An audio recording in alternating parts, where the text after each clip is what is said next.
அனைத்து ஐயப்பமார்கள் மட்டுமல்ல, மாளிகைபுரம் மட்டுமல்ல, வந்திருக்கக்கூடிய பெரியவர்கள் மட்டுமல்ல, அவர்களை எல்லாத்தையும் நீங்க உங்களுடைய சார்பால் நம்ம பள்ளிப்பாளையத்திலிருந்து வந்திருக்கக்கூடிய நமது குருசாமி மாலை அணிவித்து நம்ம பம்பகாத்து அவருக்கு ஒரு பெரிய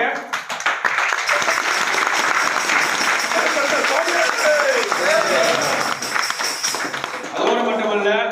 நான்